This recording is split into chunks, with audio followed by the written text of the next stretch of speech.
So, in this session we are going to discuss about condensation. You see, condensation is also a very important chemical process, and unlike boiling, there are a lot of quantitative scopes we have in condensation, right. So, before going into this quantitative discussion, let us think that what are the different types of condensation. So, again it will be homogeneous and heterogeneous. So, you see this homogeneous condensation where this vapor or this air vapor mixture, air maybe water vapor mixture is getting subcooled, which is a metastable state. So, there will be a change of phase, right, and we have the naturally occurring dew drops. Okay. So, this is a typical case of homogeneous condensation, and where suddenly there is a ambient temperature change, the ambient temperature drops during specifically winter nights, and we have the dew drops being formed, right. So, this is typically, and rain itself is typically another condensation process. So, and heterogeneous condensation, which is important in industrial perspective. So, where we have a solid surface and the solid surface is cold, which is in contact with the saturated vapor, mostly it is saturated vapor, it may be superheated also. So, superheated means it will be, there will be no condensation unless it is saturated. Once the vapor is saturated, next upon further this transfer of heat, that is specifically the amount which is equal to the latent heat per unit mass of this vapor. So, there we will have the condensate being formed on the surface of the solid. Now, this condensate, there are two different structure. One is film wise or film condensation, where the condensate form a continuous film on this cold surface of the solid, and another is a drop wise condensation. So, heterogeneous condensation, again there are of two types. One is film wise condensation and another is drop wise condensation.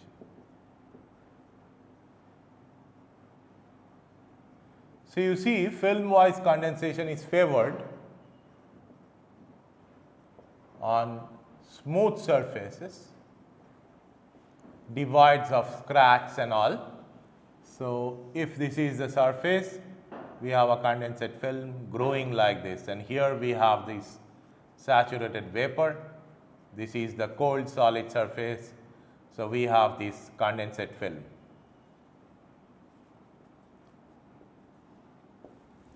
Right? Whereas, this drop wise condensation is favored on these rough surfaces,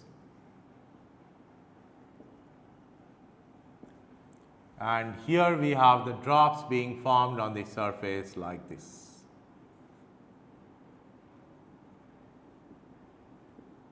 So, here we have saturated vapor and this is the cold solid surface, right. So, you see that when it is a drop wise condensation, there will be a lot of morphological heterogeneity which are responsible for drop formation. So, definitely we do not have very little quantitative aspects associated to drop wise condensation. But for film wise condensation, we have a rigorous quantitative analysis, which is basically giving rise to two Nusselt equations for horizontal and vertical surfaces. So, we are going to discuss now this Nusselt equation of condensation, right. So, what is the physical situation? I have a, say it is a vertical surface, right, and here this is y, this is x, and the thickness is definitely 0 at this top, and the condensate film grows like this. because of gravity. So, here we have saturated vapor at Tsat, right, cold surface at Tw. Now, you see over a small distance between x to x plus dx, if I think the situation here, definitely we have the condensate, addition of condensate. So, the mass flow rate, if it is m dot 1 and here it is m dot 2 will be higher than m dot 1. That is pretty obvious because we have an additional condensate augmentation on this film. So, as the mass flow rate increases, the velocity profile, you see the velocity profile can never be fully developed. It will grow, the velocity profile changes with x. But if we try to incorporate that complexity, the mathematical analysis will be too complex. So, the assumption, what is the most fictitious assumptions and most questionable assumptions of Nusselt equation? Locally fully developed films. What does it mean? As if we are thinking that, okay, here we have 0, right. So, it is being added, so it is growing, so it is growing. So, as if this is a film which has got a specific thickness, then at this point we are adding the condensate, which is, okay, let me go for 3D plot. Here it is 0. Next, at this point,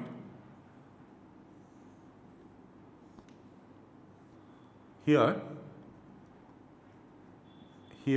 at this point, intermittently you are as if adding the condensate. Right. So, once you add condensate, it grows to a size delta, and let us say another this thickness, this distance is delta x, and here another after another delta x, again you are adding the condensate. So, it will further grow in size, right, and again it will further grow in size. So, over these regions we are thinking that if the film is fully developed, then it is consistent with the Nusselt picturization, that he was thinking that locally it is fully developed, but no film is actually locally fully developed. So, Nusselt equation prediction, whatever we are going to derive, is under predicting this actual H value with 25% around. Okay, 20 to 25% around, it is under predicting the H, but still it is the very fundamental and basic approach of this condensation and gives you more or less an approximate idea about the heat transfer coefficient. So, how we are going to solve? So, we will think that, okay, as it is locally fully developed, so first assumption is locally fully developed, right. The second assumption is that these are quite logical, that vapor is saturated and heat transfer through the film takes place only via conduction. So, vapor is saturated, right, and the third one is the mode of heat transfer.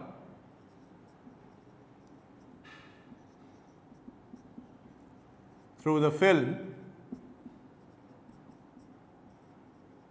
is conduction, or rather the only mode of heat transfer through the film is conduction, right.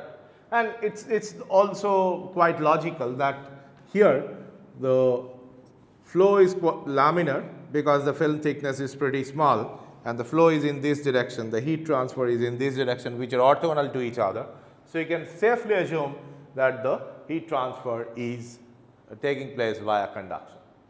So, you see that the most questionable assumption is this locally fully developed film, right, fully developed flow of condensate film.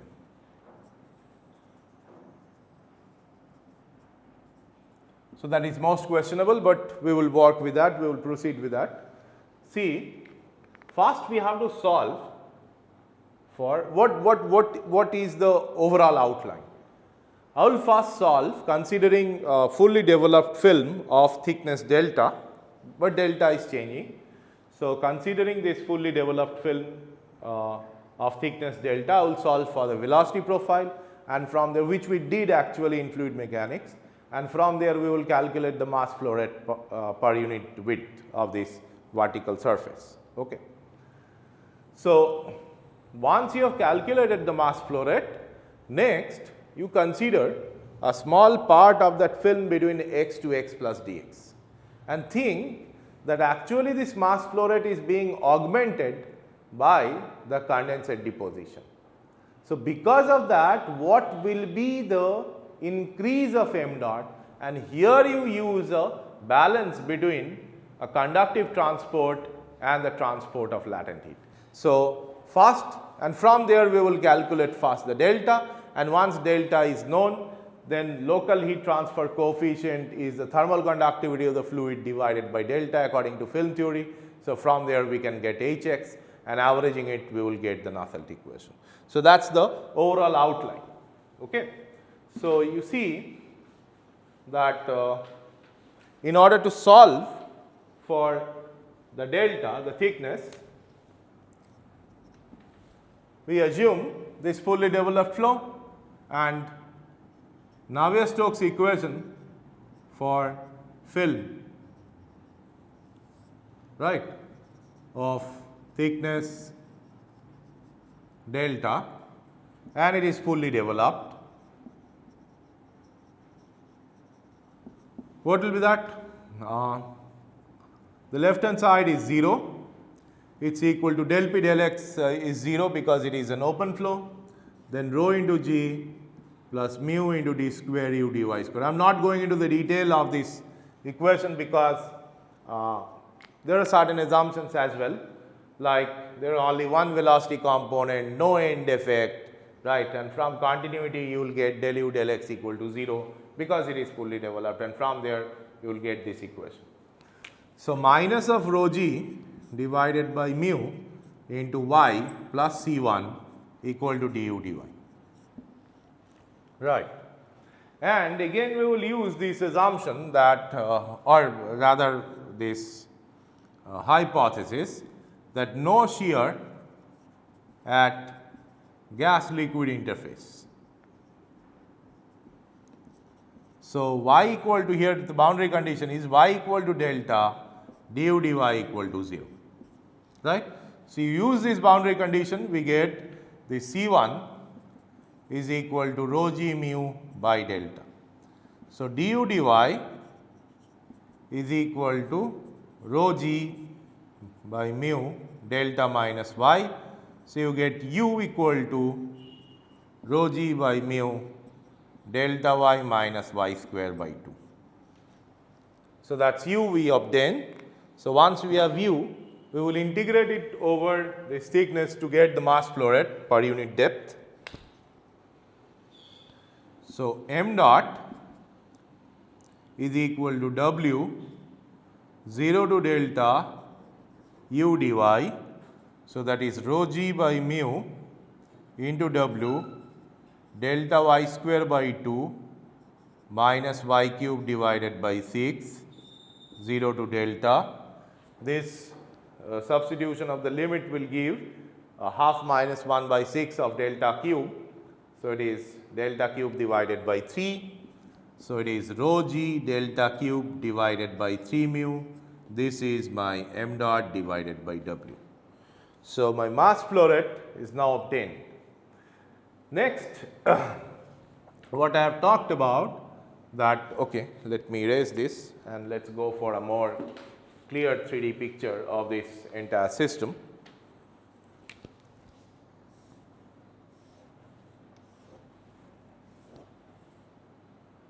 So this is y, this is x, this is the region between x to x plus dx.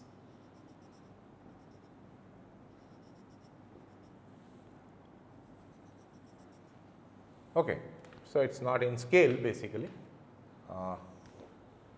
something like this. Okay. So, this is between x to x plus dx.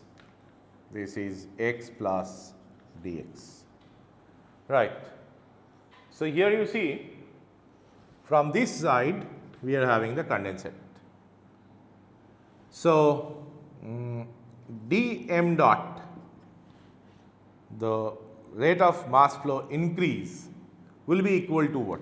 How much is the condensate, or how much condensate is being, or what is the rate of condensate deposition over this dx.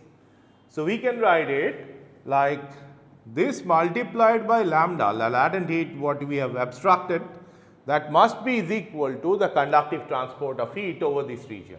So, this is KL into delta T will be is equal to T this saturation minus T solid, right, into W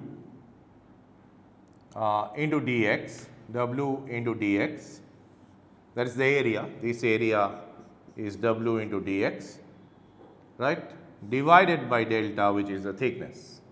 This thickness is delta. So, this is typically the flow through a solid slab, the conductive transport through a solid slab. So, dm dot by W dx is equal to KL into delta into this KL into delta T divided by delta into lambda. So, now this expression of m dot by W, if I substitute back, so I will get rho g divided by 3 mu 3 delta square d delta dx equal to KL into delta T divided by delta into x, or delta into lambda, sorry, not x, delta into lambda. So, this cancels out. So, we have delta cube into d delta equal to KL into delta T into mu, KL into delta T into mu divided by rho g into lambda, correct. So, if I integrate this,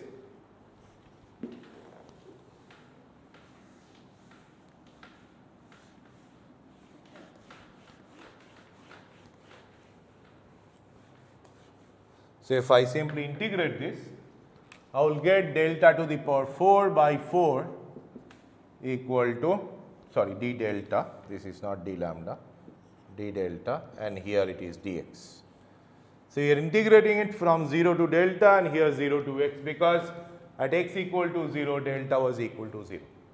So, delta to the power 4 by 4 equal to KL into delta T into mu divided by rho g lambda into x. So, delta is equal to 4 KL mu delta T divided by rho g lambda whole to the power 1 by 4.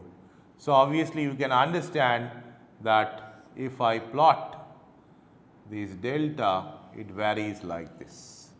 So, this is delta and this is x if I plot. So, delta is proportional to x to the power 1 by 4.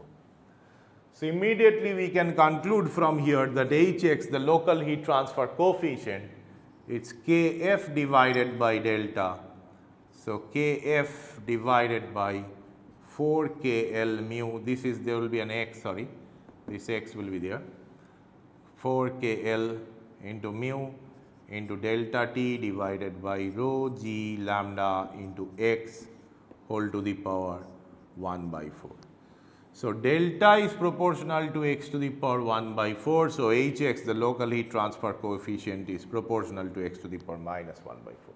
So, it decreases. So, initially here it is maximum. So, this is the scale of delta, and if I fit another scale of h, so we will see that this decreases. So, this is the variation of Hx proportional to x to the power minus 1 by 4.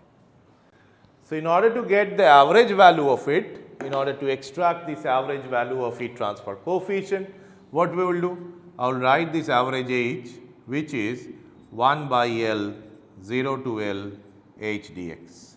And if you do that, if you do all these calculations of averaging, I will get 0.943 kf cube rho square into g into lambda divided by mu into delta t into L whole to the power 1 by 4.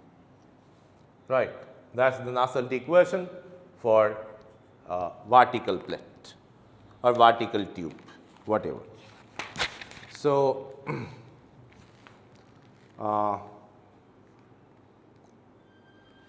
it is more or less correct. There is maybe 10 to 15% of this error, right? And we have to remember this equation for solving gate problems. So, as we go on increasing L, so definitely H bar will decrease, right? And it depends mostly on the physical property. The parameter is only delta t and L. So, if I increase delta t, right?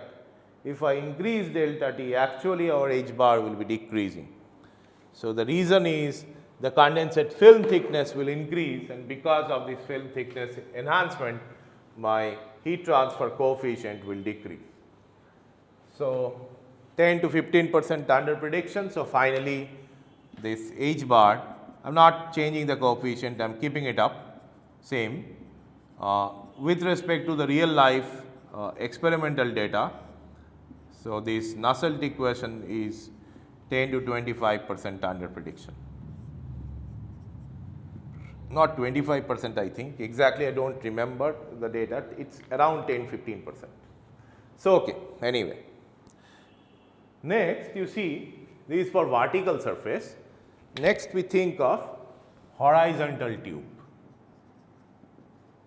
Condensation on horizontal tube.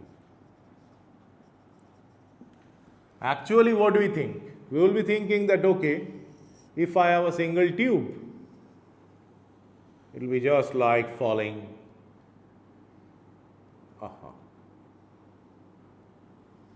The condensate film will be like this. But in reality, this will never happen. This is a model picture.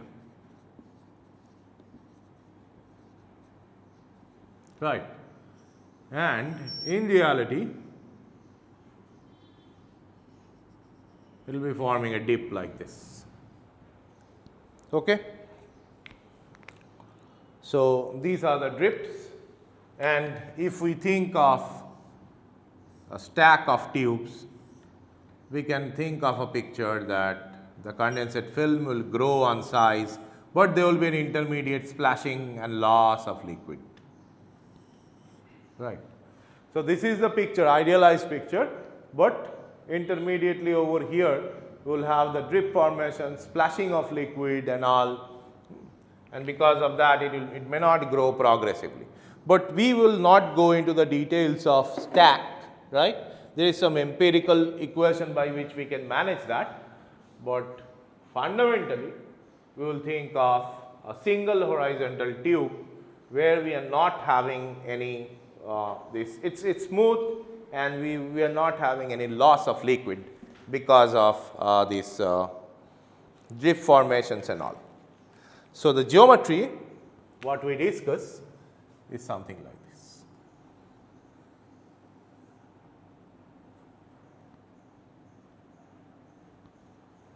So, exactly this is not the picture.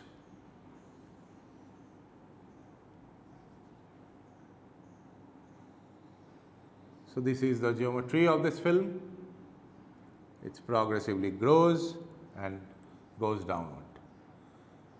So, here we consider this angular displacement, and this x now is a curved surface, right.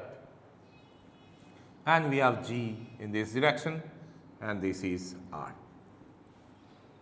Now, you see that over this theta to theta plus d theta, if I write that mass flow rate dm dot dx or dm dot by length of this tube will be equal to this KL into delta T, right, divided by delta, which is the local thickness of the film. This is the thickness delta, right. So, and it will be divided by lambda. Okay. So, let us call this as m dot by L, this m dot prime. M dot prime is equal to m dot by L, or rather this is prime. So, this is m dot. So, we have dm dot dx is equal to KL into delta T by delta into lambda. So, that is dm dot dx, and we can change this x to d theta, like r into d theta is equal to dx. So, we can write that dm dot d theta is equal to KL into r into delta T divided by small delta into lambda. So, dm dot d theta has been obtained. Next, you see that delta and m dot, they are related. So, we have m dot is equal to rho g delta cube divided by 3 mu. Now, g definitely that is for vertical. Now, here it will be a kind of inclined plane, right. So, instead of g, we have to use this g sin theta, because if this is theta and here we have g, this is the direction of that component. So, this is 90 degree, right. This is theta. So, this is 90 minus theta. So, if it is g, so this will be g sin theta, right, because this angle is 90 minus theta. So, of course, we have to replace it as g sin theta. So, delta here in terms of m dot is 3 mu divided by rho g sin theta whole to the power 1/3 into m dot to the power 1/3. So, instead of doing the calculations like previous, here we have to use a trick. What is that trick? We will substitute the delta here, right, in this dm dot d theta. So, what we will get? Dm dot d theta is equal to KL r delta T divided by lambda into 3 mu divided by rho g sin theta whole to the power 1/3 into m dot to the power 1/3. So, instead of calculating this h, here we cannot calculate this local h, we have to go for a gross h value calculation.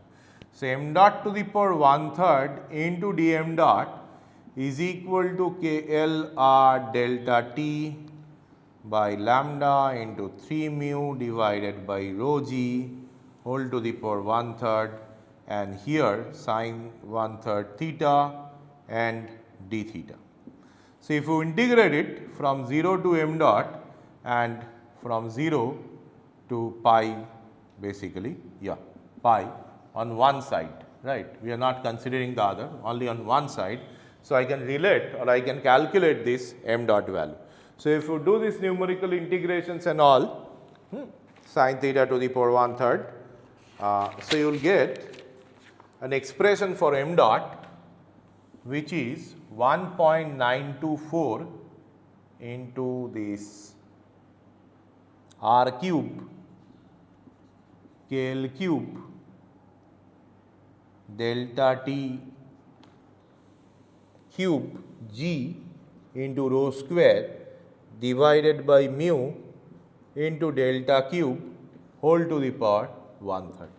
So, that will be my expression for m dot. So, with that m dot, now you see my average heat transfer coefficient is H1, right, and that is 2 pi r into L, that is the total heat transfer, multiplied by delta T, right, that should be equal to m dot into L into lambda. So, that is the heat transfer coefficient multiplied by area into temperature difference must be is equal to the rate of increase of condensate mass, or sorry, this total amount of condensate mass what we are having from one side. So, this should be multiplied by 2, right. This should be multiplied by 2, and from there we will get this H1 expression if I substitute it. So, this L and L cancels out. So, H1 equal to 0.728 Kf cube or K cube rho square G lambda divided by this d0 into delta T into mu whole to the power 1 by 4, or capital D, which is the diameter. So, D is equal to twice of R. So, that is the equation, Nusselt equation for horizontal tube, and that also we have to remember. Okay. Now, you see that same structure what we have discussed. If I have for a single horizontal tube, if I have H1, here also H1, here also H1, but effectively here actually it is not equal to H1. Why? Because we are already having some m dot which is enveloping the second tube. So, with that if we analyze, so we can write that Hn bar, which is the average heat transfer coefficient for a vertical stack of tube having n numbers of tubes, and here we have 3. If I have n numbers of tubes, so this is equal to H1 bar or H1 rather, which is heat transfer coefficient from a single tube, we can calculate from here, into n to the power minus 1 by 4, right. So, as n increases, so basically this average heat transfer coefficient decreases because this condensate film increases. So, as the condensate film increases, previously it was in contact with the bare surface. Now, because of the continuous increase of the thickness of this condensate film with respect to H1, this Hn bar decreases following the relation, and this is actually empirical relation.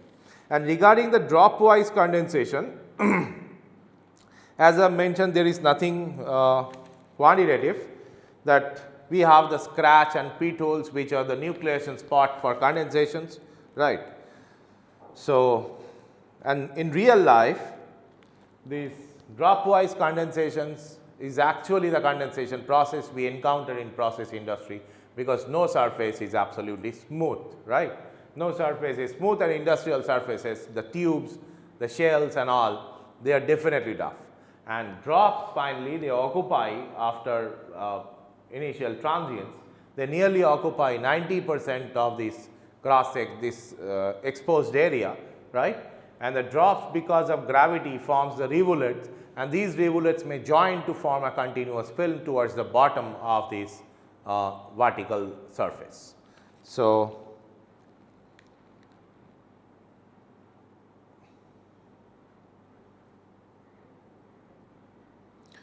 that is all about condensation. So, in the next session we are going to solve, this will be a problem solving session, right, which where we will discuss that how to solve this problem. So far we have studied in heat transfer. The theories are conduction, convection, radiation, and this the natural convection, boiling and condensation. There are 2 remaining topics related to process equipments. One is evaporator and another is heat exchanger. So, we will discuss that in the subsequent session, but in the next session we will focus on solving gate problems up to these condensation. So far